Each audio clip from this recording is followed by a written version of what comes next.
Women don't struggle with love, women struggle with discernment. And most of us don't realize this because our discernment wasn't broken in adulthood. It was never developed in childhood. Hi, love. I'm Charu, a breathwork guide and nervous system educator, helping women break out of survival mode and step into their sovereign, self respecting feminine energy. And today we are going to talk about something that silently shapes everything in your dating life, your friendships, and even your career. And that is discernment. Not judgment, not harshness, not standards that are too high.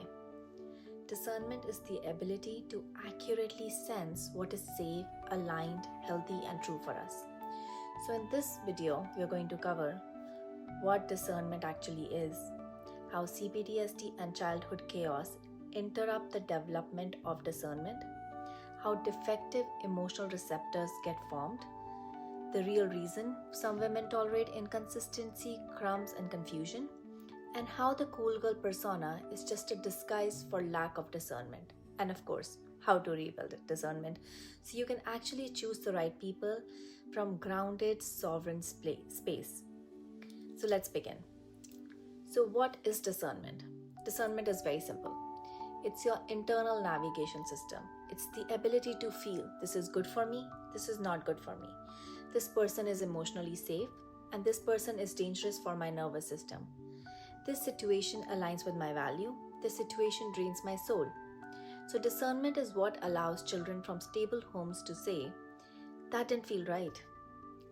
I didn't like how they spoke to me. Well, I'm not comfortable with that. But many of us never learned this. So for many of us, how does childhood trains us out of discernment, right? Discernment is learned through consistent, safe environments.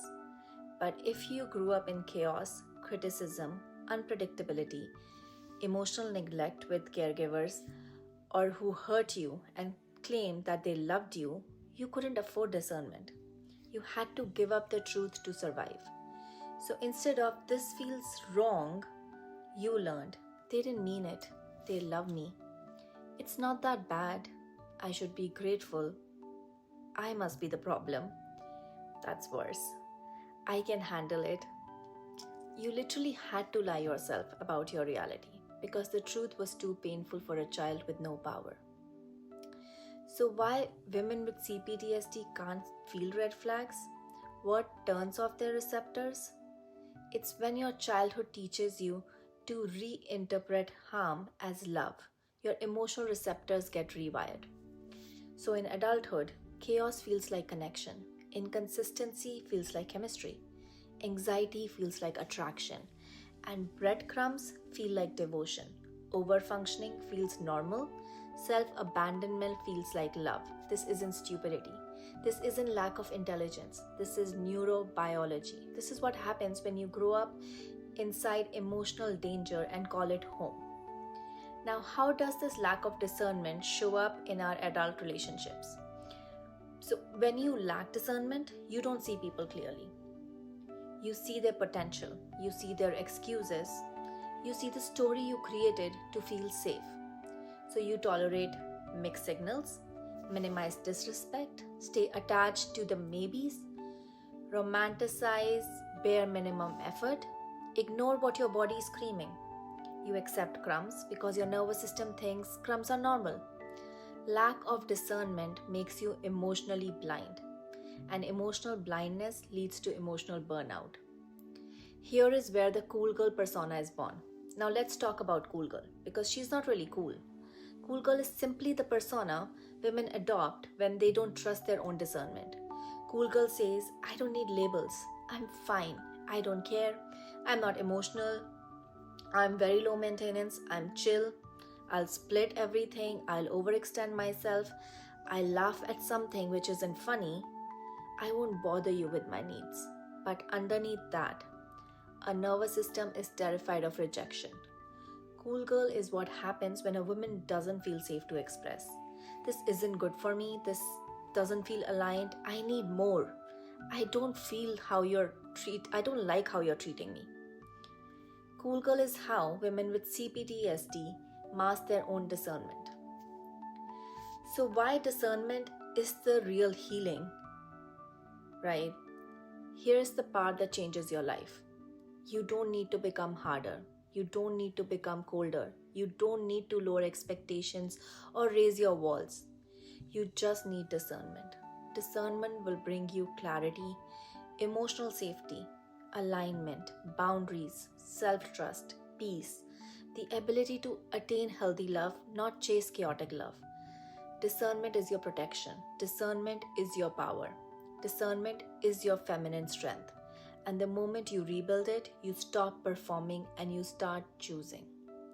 Now you ask how to rebuild this discernment. Well, rebuilding discernment requires one thing. It's your regulated nervous system. Because when your body is in survival mode, you cannot perceive reality accurately.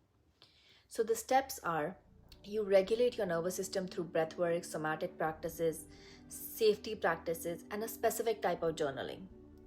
You have to stop lying to yourself. So no more "it's fine." Start saying "this hurts. This isn't aligned."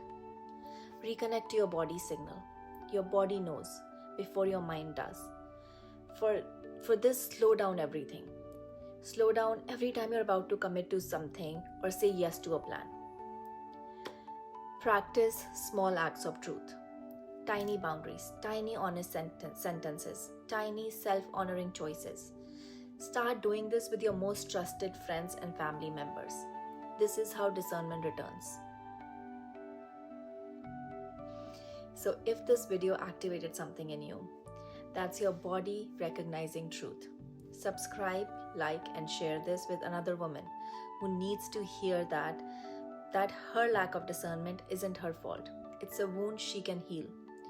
And if you want to rebuild your nervous system and reconnect to your inner truth, I have breathwork tools and specific kind of journaling. I provide sessions to help you do exactly that. Your discernment is your power. The truth is protection.